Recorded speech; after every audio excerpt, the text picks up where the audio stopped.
نحمده ونصلي على رسوله الكريم اما بعد فاعوذ بالله من الشيطان الرجيم بسم الله الرحمن الرحيم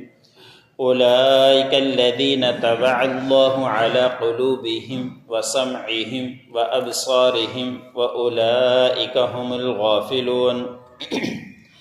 لا جرم انهم في الاخرة هم الخاسرون ثم إن ربك للذين هاجروا من بعد ما فتنوا ثم جاهدوا وصبروا إن ربك من بعدها لغفور رحيم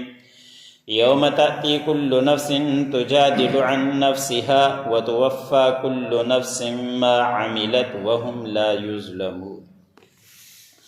سورۃ النحل کا درس چل رہا ہے۔ اسی سورت کی آیت نمبر 108 سے لے کر 111 تک تلاوت کی گئی۔ گزشتہ آیتوں کے اندر اللہ رب العزت نے فرمایا کہ جس نے کفر الفاظ کہے، اسلام سے مرتد ہوا، اگر وہ دل کے ساتھ ہوا اور یقینی ساتھ ہوا اور اس نے اسلام کو چھوڑ دیا تو وہ مرتد ہے اور اس کی سزا قتل ہے۔ 3 دن تک اس کو مہلت دی جائے گی۔ اگر وہ مسلمان ہو جاتا ہے دوبارہ تو ٹھیک، ورنہ اس کو قتل کیا جائے گا۔ لیکن اگر کوئی مجبوری کی وجہ سے ہوا، ایسی مجبوری ہو گئی کہ اس کو جان کا خطرہ ہو گیا، تو اس وقت زبان سے صرف کفری الفاظ کہہ دیے، سینے سے نہیں کہے، تو ان کے بارے میں اللہ رب العزت نے فرمایا کہ اگر اس نے دل سے الفاظ نہیں کہے، صرف زبان سے کہے اور مجبوری کی وجہ سے کہے، تو پھر اللہ رب العزت ان کو معاف کرنے والا اور رحم کرنے والا۔ لیکن پھر اللہ رب العزت نے فرمایا کہ اگر کوئی صرف لالچ کی وجہ سے اسلام سے پھر جاتا ہے اور مال کے چکر میں یا دوسرے ملک کے جانے کے چکر میں یہود نصارہ کے گھیرے میں آ جاتا ہے اور خوشی سے آ جاتا ہے، تو ایسے لوگ دنیا کو ترجیح دیتے ہیں آخرت کے اوپر، تو پھر ان کے لیے آخرت میں کچھ بھی نہیں ہوگا۔ یہ ظالم لوگ ہیں، ان کو کبھی بھی ہدایت نہیں ملتی۔ اور یہی لوگ ہیں، آج کی آیت میں اللہ رب العزت نے فرمایا کہ ان کے دلوں کے اوپر، ان کے کانوں کے اوپر، ان کے آنکھوں کے اوپر اللہ رب العزت نے غفلت کی مہر لگا دی ہے کہ پھر جس طرح کے چاہیں عمل کرتے رہیں، آخرت میں ان کو ذرہ برابر بھی چیزوں کا اجر نہیں ملے گا، پھر وہ سیدھے جہنم کے اندر جائیں گے۔ اور یہی لوگ ہیں، اللہ رب العزت نے فرمایا کہ غفلت میں پڑے ہوئے ہیں۔ اور یقینی بات ہے، اللہ رب العزت نے فرمایا کہ پھر یہ آخرت میں ضرور نقصان اٹھانے والے ہی ہوں گے، اس لیے کہ دنیا کی مختصر سی زندگی کے لالچ میں آ گئے اور انہوں نے لالچ میں آ کر اسلام سے پھر گئے اور کفری الفاظ کہہ دیے اور کافروں کے لین میں چلے گئے، تو پھر ان کے لیے پختہ بات ہے، یہ قیامت کے دن آخرت میں ضرور وہ نقصان اٹھائیں گے۔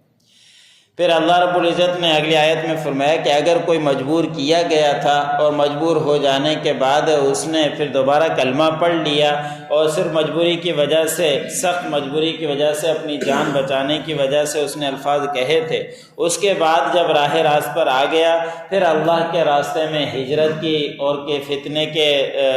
ڈالنے کے بعد، فتنے میں ہو جانے کے بعد اس کو بچ گیا اور پھر ہجرت کی اور پھر اللہ کے راستے میں جہاد بھی کرتے رہے اور پھر ان کے اوپر تکلیفیں آئی، ان کے اوپر وہ صبر کرتے رہے، تو پھر اللہ رب العزت نے فرمایا کہ ایسے لوگوں کے لیے معافی ہے اور بے شک ایسے لوگوں کو آپ کا پروردگار معاف کرنے والا اور رحم کرنے والا ہے۔ جب مجبوری کی وجہ سے الفاظ کہہ دیے تھے اپنی جان بچانے کے لیے، اس کے بعد وہ راہ راست پر بھی آ گیا، پھر اس اور فتنوں سے بچنے کے لیے اس نے ہجرت بھی کر دی اور پھر جہاد کے اندر بھی، اللہ کے راستے کے جہاد فی سبیل اللہ کے اندر بھی شامل ہو گیا اور تکلیفیں آتی رہی، اس کے اوپر بھی صبر کرتا رہا، تو اللہ رب العزت ان کو ضرور معاف فرما دیں گے۔ اگلی آیت کے اندر اللہ رب العزت نے مختصر سا قیامت کا نقشہ کھینچ کر بیان فرمایا کہ قیامت قائم ہونی ہے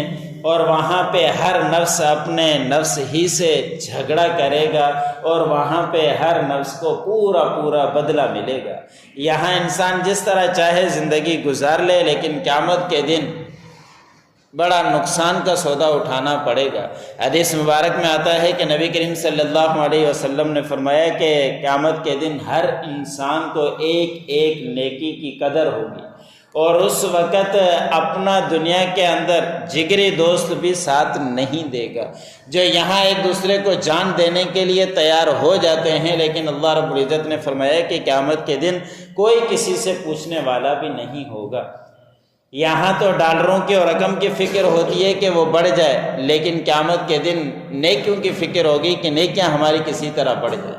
حدیث مبارک میں آتا ہے کہ ایک شخص کی قیامت کے دن نیکی کم پڑ جائے گی، 50 برائیاں اور 50 نیکیاں ہی ہوگی، تو اللہ رب العزت فرمائیں گے کہ ایک نیکی لے کر آؤ، آپ کا پلڑا بھاری ہو جائے تو ہم آپ کو جنت میں داخل کر دیں۔ وہ خوشی خوشی وہاں سے جائے گا کہ میرے دنیا کے اندر بہت سارے دوست تھے تو جان نشاور کیا کرتے تھے، ایک نیکی ہے میں ان سے مانگ کر لاتا ہوں۔ وہ ان کے پاس جائے گا تو وہ کہیں گے کہ کون ہے، ہم آپ کو نہیں جانتے، ہمیں تو اپنی ہی فکر لگی پڑی ہے، کہیں اور چلا جا۔ وہ وہاں سے جائے گا اور سوچتا ہوا کہ میرے بھائی یہ ہیں جو دنیا کے اندر میرا بہت ساتھ دیا کرتے تھے، اپنے بھائی سے لوں گا۔ اپنے بھائی کے پاس بھی جائے گا تو وہ بھائی بھی دھتکار دیں گے کہ یہاں تو اب کسی کی کوئی پرواہ نہیں ہے، ہمیں تو اپنی ہی نفس کی لگی پڑی ہے۔ یہاں تک کہ اپنے والد کے پاس جائے گا، اپنی والدہ کے پاس جائے گا، اپنی والدہ کے سامنے عرض کرے گا کہ آپ مجھے جانتی ہیں، تو والدہ کہے گی کہ ہاں میں نے ہی آپ کو 9 مہینے پیٹ میں رکھا، میں نے ہی آپ کو دودھ پلایا، میں نے ہی آپ کی پرورش کی،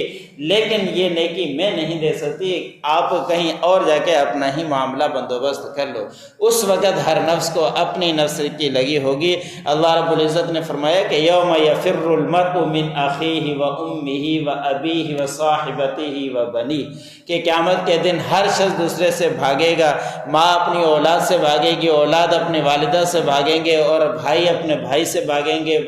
اولاد اپنے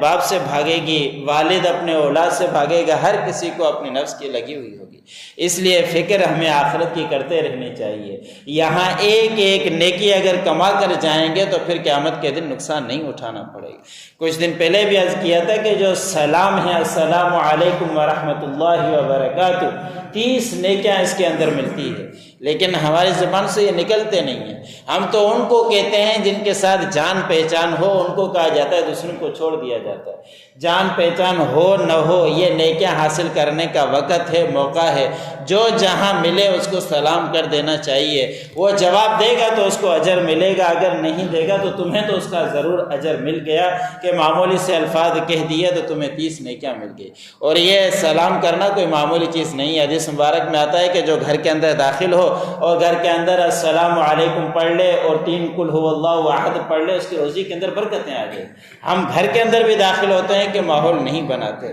ہمیں اس کا ماحول بنانا چاہیے۔ نیکیوں کی فکر دنیا کے اندر کرتے رہنی چاہیے۔ قیامت کے دن کوئی کسی کی نیکیاں نہیں دے گا، جتنا بھی قریبی ہو وہ بھی نیکیاں نہیں دے گا۔ تو اللہ رب العزت نے فرمایا کہ پھر قیامت کے دن ہر نفس کو اپنی ہی نفس کی لگی ہوئی ہوگی، جو کچھ وہ عمل کر کے آیا تھا اس کو پورا اس کا بدلہ ملے گا۔ اس کے اندر ذرہ برابر بھی اس کے اوپر ظلم نہیں کیا جائے گا، زیادتی نہیں کی جائے گی۔ تو ہمیں ہر نیکی کو معمولی نیکی کی فکر کرتے ہوئے زندگی گزارنی چاہیے کہ کسی طرح ہماری دنیا کے اندر نیکیاں بڑھ جائیں، قیامت کے دن ہم نقصان نہ اٹھائیں۔ اولئک الذین طبع اللہ علی قلوبہم وسمعہم وابصارہم، یہی لوگ ہیں جن کے اللہ رب العزت نے مہر لگا دی ہے ان کے دلوں کے اوپر اور ان کے کانوں کے اوپر اور ان کے آنکھوں کے اوپر۔ واولئک هم الغافلون، یہی لوگ ہیں غفلت میں پڑے۔ لا جرم انہم فی الآخرۃ هم الخاسرون،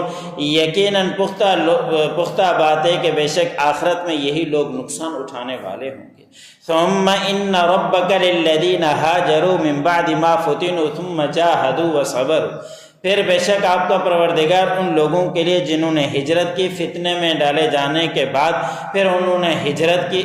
جہاد کیا اور صبر کیا۔ ان ربک من بعدها لغفور الرحیم، بے شک آپ کا پروردگار اس کے بعد معاف کرنے والا اور رحم کرنے والا ہے۔ یوم تأتی کل نفس تجادل عن نفسها، اور جس دن قیامت قائم ہوگی تو ہر نفس اپنے ہی نفس سے جھگڑا کرے گا۔ وتوفى كل نفس ما عملت،